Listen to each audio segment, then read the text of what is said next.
हम आपको यह बताएंगे कि जब हमारे देश के तमाम धर्मनिरपेक्ष नेता टोपी पहनकर इफ्तार पार्टियों में व्यस्त हैं, मुसलमानों को यह दिखाने में व्यस्त हैं कि देखिए हम आपके सबसे पक्के दोस्त हैं, हम आपके हर त्योहार में वो त्योहार मनाने के लिए आते हैं, जश्न मनाने के लिए आते हैं, चाहे ईद का समय हो, इफ्तार पार्टियों का समय हो। ऐसे में चारों तरफ प्रधानमंत्री नरेंद्र मोदी के चर्च जाने की चर्चा हो रही है।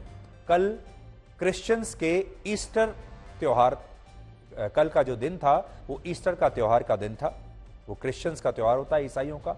और ईस्टर के मौके पर प्रधानमंत्री मोदी दिल्ली के एक चर्च में गए, जहां उन्होंने प्रार्थना सभा में हिस्सा लिया और इस दौरान इस चर्च के पादरी और दूसरे धर्मगुरुओं से उन्होंने मुलाकात की।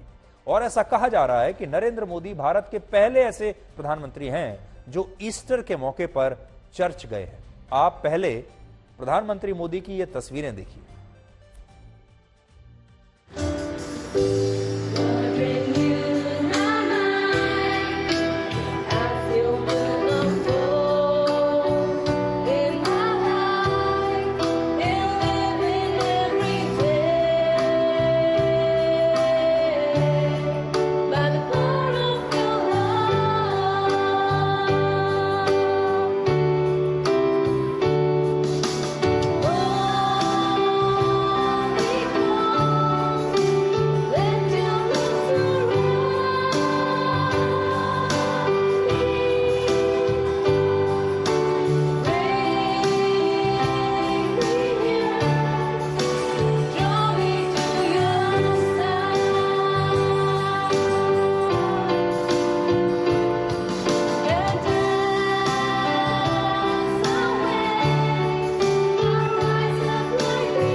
अब हम आपको यह बताते हैं कि ईस्टर के मौके पर प्रधानमंत्री मोदी के चर्च जाने की इतनी चर्चा क्यों हो रही है। तो इसका कारण यह है कि भारत की राजनीति आज तक दो ही धर्मों के इर्द गिर्द सिमटी हुई थी।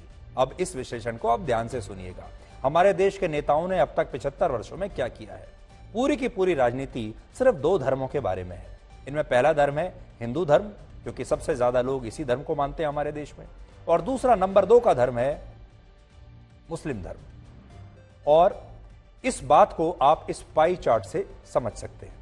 अभी हम आपको दिखाएंगे पूरा पाई चार्ट में।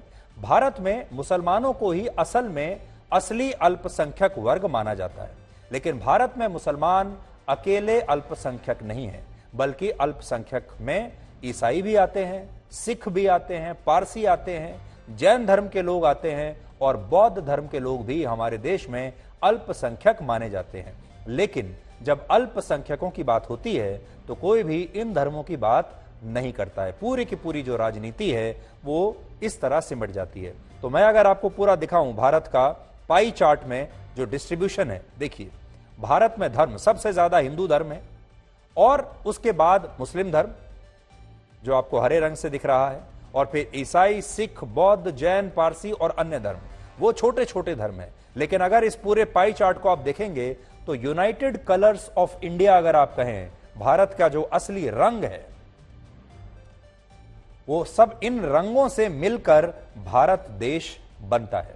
लेकिन भारत की राजनीति में हम जो भूल करते हैं वो ये कि हमने पूरी राजनीति को हिंदू और मुस्लिम धर्म के आसपास समेटकर रख दिया है।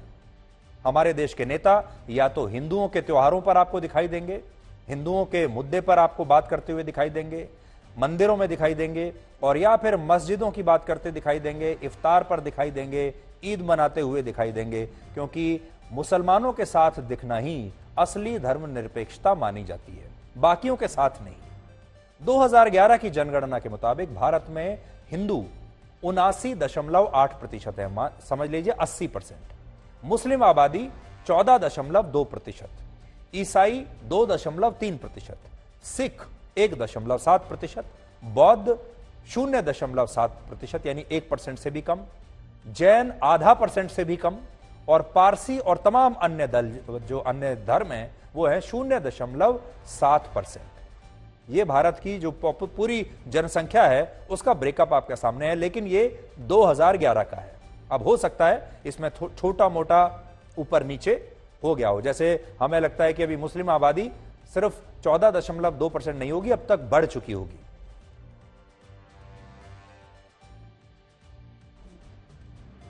लेकिन अब आप देखिए, अगर आप भारत की राजनीति की बात करेंगे, हमारे तमाम नेताओं की अगर बात करेंगे, तो ये सब के सब इस पाई चार्ट में दो रंगों तक सीमित हैं। एक है हिंदुओं का रंग और दूसरा है मुसलमानों का रंग। देखिए, सारी राजनीति यही होती है और उसका बड़ा कारण यह है कि हमारे देश के नेता और तमाम पार्टियां मुसलमानों को सिर्फ एक धर्म नहीं बल्कि एक वोट बैंक मानती हैं, क्योंकि उनकी संख्या बहुत ज्यादा है।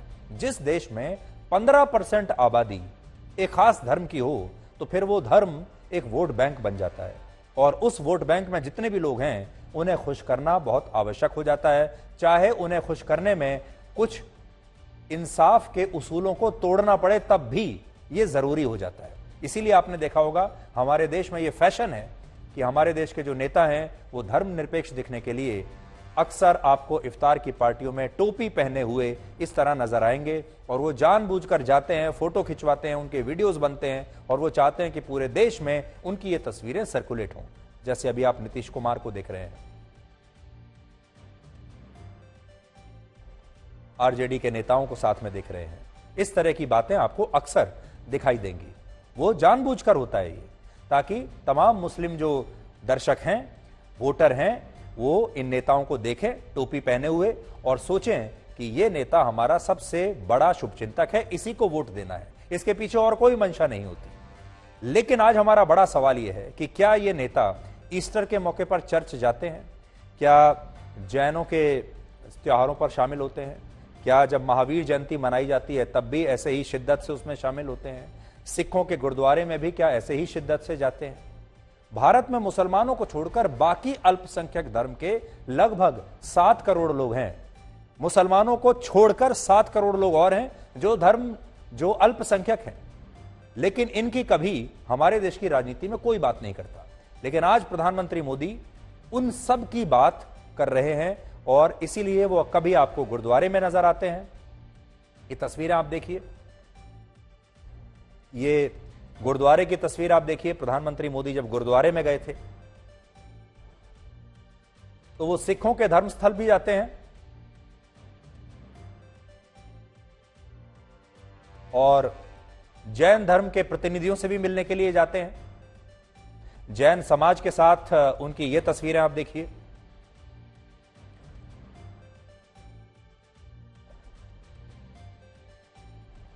और मुस्लिम समुदाय के बीच भी प्रधानमंत्री मोदी वैसे ही जाते हैं जैसे बाकी धर्मों के लोगों के साथ जाते हैं। यहां आप मुस्लिम समुदाय के लोगों के साथ भी उन्हें देख सकते हैं।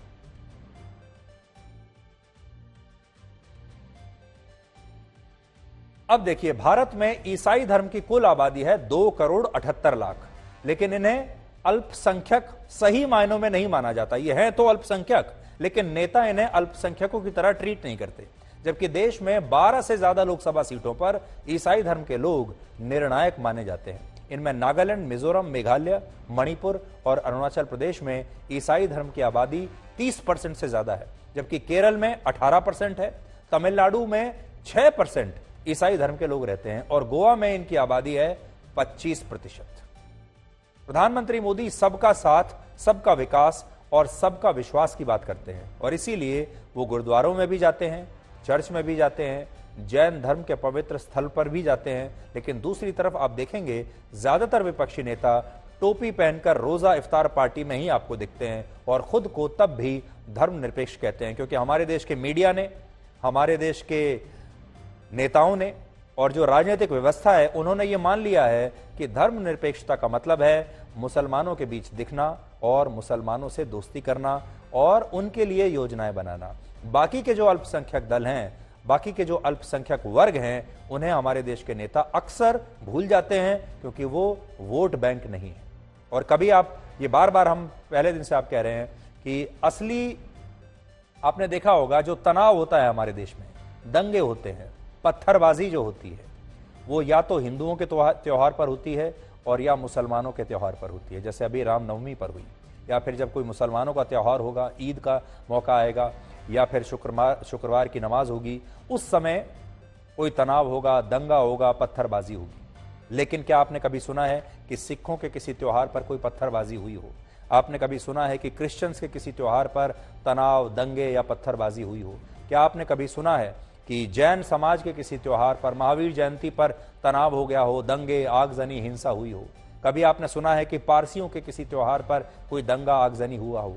हालांकि ये लोग भी अल्पसंख्यक ही हैं, इनकी संख्या तो मुसलमानों से भी कहीं ज्यादा कम है। ये तो हमारे देश में आधा परसेंट, 1% के आसपास है। फिर इनके त्योहारों पर कभी भी कोई हिंसा, आगजनी, दंगा क्यों नहीं होता? इसके बारे में आप सोचिएगा जरूर।